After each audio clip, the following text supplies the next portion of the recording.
안녕하세요. 신경외과 전문의 통증솔루션 윤 원장입니다.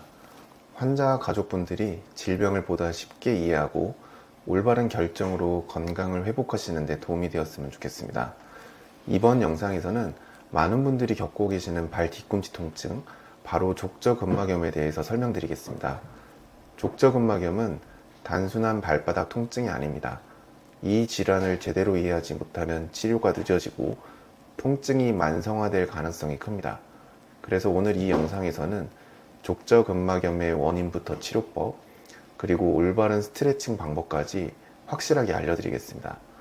얼마 전 한 환자분이 병원에 오셨어요. 선생님, 아침에 일어나서 걸을 때마다 발바닥이 찢어지는 것 같아요. 한번 아프면 몇 분 동안 절뚝거리면서 걸어야 해요. 그래서 제가 물어봤습니다. 스트레칭은 해보셨나요? 그랬더니 깜짝 놀라면서 아니요, 그런 걸 해야 하는지도 몰랐어요 라고 하시더라고요. 그 순간 저는 이런 생각이 들었습니다. 아, 이분은 자기 몸을 스스로 고칠 수 있는 기회를 놓치고 있었구나. 여러분도 혹시 그러시지 않나요? 병원을 여러 군데 다니면서 체충격파 치료를 10번, 20번 받아도 통증이 그대로인 분들, 약을 먹고 주사를 맞아도 차도가 없는 분들, 그런데 반대로 올바른 스트레칭을 꾸준히 한 분들은 병원에 오지 않고도 눈에 띄게 좋아집니다. 제가 강조하고 싶은 건 스트레칭을 제대로 하느냐 마느냐, 이것만으로도 치료 결과가 극명하게 달라진다는 겁니다.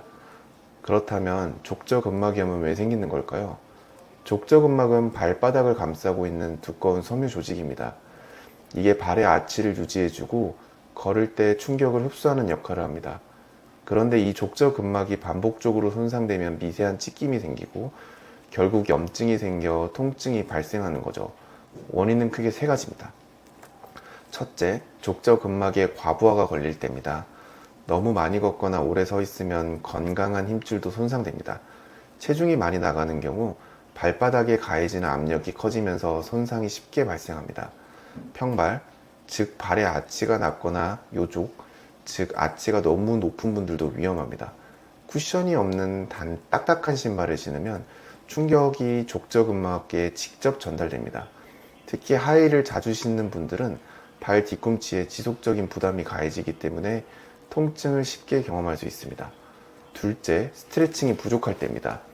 나이가 들수록 우리의 몸의 섬유 조직은 점점 뻣뻣해집니다. 뻣뻣한 조직은 유연성이 떨어지고 쉽게 찢어지면서 염증이 생깁니다. 특히 중년 이후에는 의식적으로 스트레칭을 해줘야 건강한 상태를 유지할 수 있습니다. 현대 사회에서는 앉아서 생활하는 시간이 많다 보니 발목과 종아리 근육이 경직되고 그 영향이 족저근막까지 이어지는 경우가 많습니다. 셋째, 혈액순환이 원활하지 않을 때입니다. 족저근막염은 단순히 물리적인 손상뿐만이 아니라 혈액순환 문제와도 관련이 있습니다. 당뇨병이나 말초혈관 질환이 있는 경우 발에 혈액 공급이 원활하지 않아서 조직 회복이 더디고 염증이 오래 지속될 수 있습니다. 단순한 스트레칭뿐만이 아니라 생활 습관 개선도 중요하다는 의미죠. 그래서 중요한 게 바로 스트레칭입니다. 고무줄과 종이를 비교하면 이해가 쉬울 겁니다. 고무줄은 부드럽고 탄성이 있어서 잘 늘어납니다. 그런데 종이는 어떻죠? 너무 뻣뻣해서 조금만 힘을 줘도 찢어집니다. 우리의 족저근막도 마찬가지입니다. 스트레칭을 하면 근막이 부드러워지고 유연성이 생겨서 찢어지는 걸 방지할 수 있습니다. 많은 분들이 물어보십니다. 선생님, 저는 왜 이렇게 오래 치료해도 낫지 않죠? 족저근막염이 쉽게 낫지 않는 이유는 기존의 염증이 아니라 새로운 염증이 계속 생기기 때문입니다. 우리 몸은 자연적으로 손상을 회복하는 능력이 있지만 스트레칭 없이 계속 걸으면 미세한 손상이 반복적으로 발생하면서 계속 아프게 됩니다. 그래서 증상이 없어졌다고 스트레칭을 멈추면 안 됩니다. 재발 방지를 위해서라도 평생 꾸준히 스트레칭을 생활화해야 합니다. 그리고 또 하나, 족저근막염 보호대를 활용하는 것도 치료에 큰 도움이 됩니다. 족저근막염 보호대는 발 뒤꿈치와 발바닥을 효과적으로 지지해줘서 걸을 때 충격을 완화하고 족저근막에 가해지는 부담을 줄이는 역할을 합니다. 특히 발바닥의 아치를 유지시켜주는 기능이 있어 족저근막이 과도하게 늘어나지 않도록 도와줍니다. 보호대의 종류도 다양한데 뒤꿈치 보호 패드, 아치 서포트 보호대, 그리고 발바닥 전체를 감싸는 족저근막 보호대가 대표적입니다. 특히 낮 동안 걸어야 할 때는 뒤꿈치 패드나 아치 보호대를 사용하면 통증을 줄이면서 일상생활을 좀 더 편하게 할 수 있습니다. 또한 보호대를 착용하면 체중이 균형 있게 분산되어 특정 부위에 과도한 힘이 가해지는 걸 막아줍니다. 하지만 보호대를 착용한다고 해결되는 것은 아닙니다. 보호대는 보조적인 역할을 할 뿐 근본적인 해결책은 스트레칭과 생활습관 교정입니다. 따라서 보호대는 통증이 심할 때 활용하면서 동시에 스트레칭과 근육 강화 운동을 꾸준히 해주는 것이 중요합니다. 이제 족저근막염을 해결하는 가장 효과적인 스트레칭 방법을 알려드리겠습니다. 첫 번째, 발가락 스트레칭입니다. 앉은 상태에서 한 손으로 발가락을 잡고 위로 쭉 당깁니다. 발바닥이 늘어나는 느낌이 들어야 합니다. 15초 유지, 3회 반복해주세요. 두 번째, 벽을 이용한 종아리 스트레칭입니다. 벽에 손을 대고 한쪽 다리를 뒤로 뻗습니다. 뒤꿈치를 바닥에 붙인 상태에서 상체를 앞으로 기울이세요. 30초 유지 후 반대쪽도 동일하게 진행합니다. 세 번째, 테니스공 마사지입니다. 발바닥 아래 테니스공을 놓고 천천히 굴려줍니다.